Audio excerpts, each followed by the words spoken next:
We have 5 statement patterns for you guys to use today to immediately sound more fluent in English.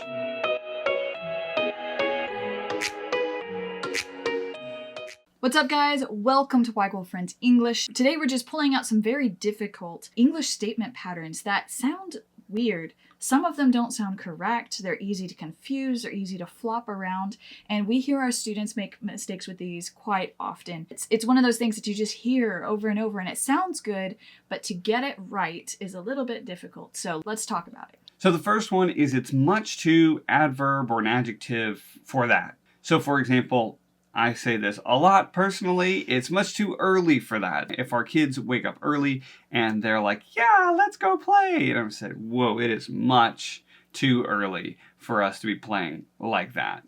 Or it's much too hot for that. Let's say you've got some things that you've got to do outside. Maybe you got to go to the store, clean out your car, do something outside, and it's just much too hot for that. It's midday in August. It's much too hot for that. Another example is it's much too chaotic for that. So if we are trying to have some quiet time, nice, pristine, beautiful, wind blowing in the trees, times get crazy. And if it's too chaotic for something else to happen, then it's really difficult to focus or study or something like that. In those kind of situations, you can say it's much too chaotic for that. And you don't even have to say that at the end. You can say, it's much too chaotic to study today, or it's much too hot to go for a walk today, or something like that. You don't have to say that. But usually if we're speaking and we know what context there is, we don't have to repeat the context, right? We don't have to say again what we're both thinking, okay? So we'll just say, it's much too hot for that. And yes, you can say it's too expensive for that, or it's too hot for that. You can do that.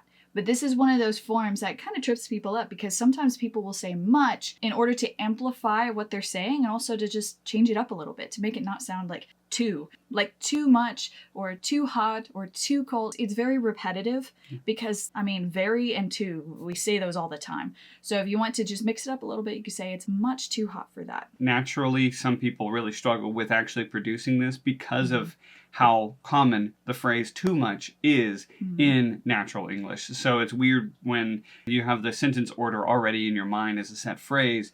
Normally to reverse that would be inappropriate, but in this case, you can do so. It's fun to emphasize that much. It's much too hot for that.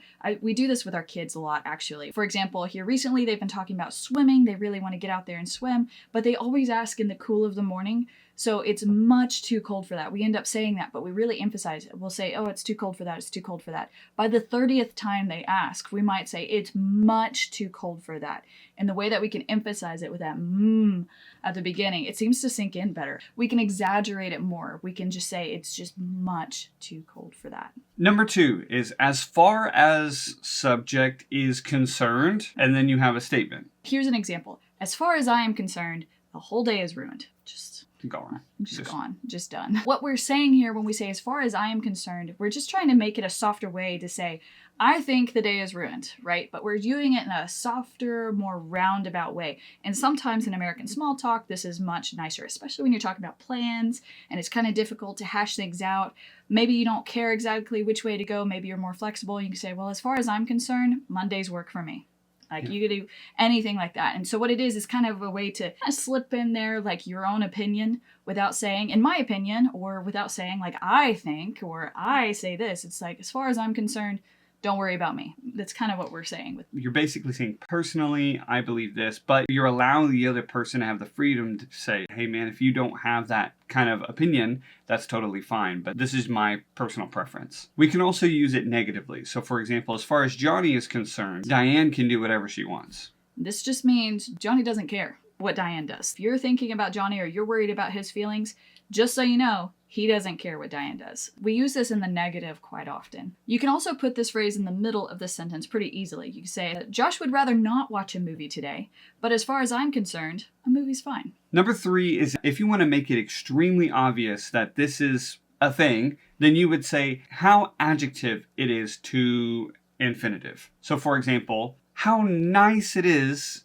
to have a full house tonight. This is just a statement. Like you're just saying an obvious thing. You're saying it for the sake of saying it. We do this a lot in small talk, okay? So if somebody says, my kid just got an award at school, you can say, how nice it is that he is striving to achieve things in elementary school. Okay, it's just a way to give like an obvious statement or a compliment that you don't really know what else to say. This is one of the things that you can use. And it's like just to make a just big broad stroke how nice it is, or how awesome it is to be able to do this, or how great it is to have a sunny day today. It's tricky because many English students want to switch this around. And how nice is it to go for a walk? Is that a question? But we switch that it is. How nice it is to go for a walk. It's because of that how question word at the beginning. In our minds, we want to keep the question as a question. And so when a person switches it around, which how is actually notorious for doing this, then all of a sudden the patterns that we have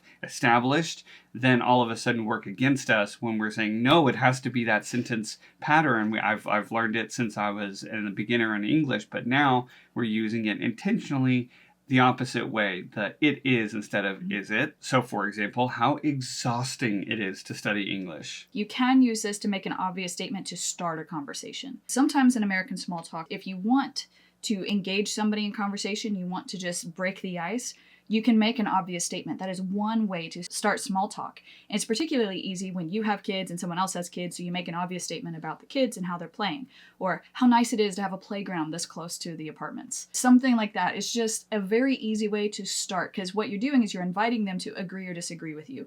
And typically in small talk situations with a stranger, they're going to agree and say, yeah, it's great. I enjoy that the playground's this close to home. That's kind of what you're doing here with this. This one, you're not going to be using all the time. You definitely don't want to be using this like every single day. That's not one of the phrases you want to be known for, making obvious statements like this. But it is a nifty card to have in your pocket for starting small talk. The next one is a little bit more complex. Is it takes or took the subject, sometime reference, to do something. So for example, it took Jerry 2 hours to grill steaks for dinner. Wow, Jerry, great job. Or it took us 3 hours to get to the airport. This is something that some of you may already know, and if you do, that's great. But took or takes here really confuses a lot of people. We can also use it in other verbs. Like we could say, it has taken me 10 years to write this book.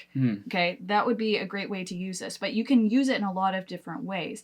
But using take here is very confusing to some speakers. With this one, you could use any time reference, including no time. For example, it took the class no time at all to leave for the summer. I mean, it's summer vacation. It's not going to take them very long. The fifth statement pattern we're going to show you today is using a negative gerund phrase. Okay, so not ing word, and then you've got a statement there to finish out that. So not having something, and then you're going to put a comma there, and you'll say have a subject and verb. You'll have a normal sentence on the end of that. So, not having anything else to do, the men sat down to play cards. This is a really good one for you guys to break up the subject, verb, object kind of pattern sentence structures that we kind of get into. It's very easy to just kind of roll into that and just keep doing it. But as any great writer knows, you have to vary that up. And in what I tend to use too much is a lot of adverbs at the beginning of my sentences. But instead of that, you can use this phrase that shows that you're already thinking about the end of the sentence before you start at the beginning of the sentence. So you can say, not knowing about the accident, Lacey left for work. She took the wrong route. She should have gone the other way. It's a great way to bring front and center right at the beginning. You're saying the reason for something before you make the obvious statement. Because if you just said, yeah, Lacey left for work, that means something else, right? You could say Lacey left for work not knowing about the accident, and that's true. But if you really want to emphasize this, then you want to bring that not knowing about the accident, comma, Lacey went to work. You can use it this way.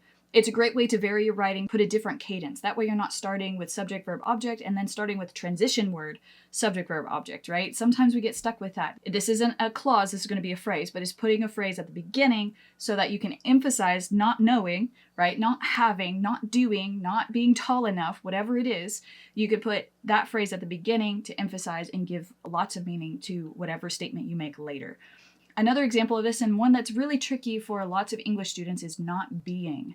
Not being tall enough, not being rich enough, not being X. Okay, this is actually very tricky for some people coming into English. So here's an example. Not being tall enough, Timmy had to wait with his mom while his brother got to ride the roller coaster. Sorry, Timmy. What's really good about this sentence pattern in particular is that it shows the intricacies of English language because, like Amber is saying, if we put this just at the end, It would be the same information, just switched around. Yeah. But for a native English speaker, it carries a different nuance and cadence that makes English more creative. Just by switching the two parts around, you get two different expressions or two different feelings and honestly, two different skill sets of an English speaker.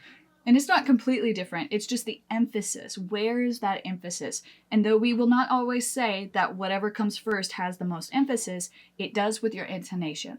All right, guys, thank you so much for watching. We have done another video talking about 6 patterns using as and as. So if you want some more practice with that, go ahead and check that out right up there. We're always thankful for you guys watching, and we will catch you on the next one.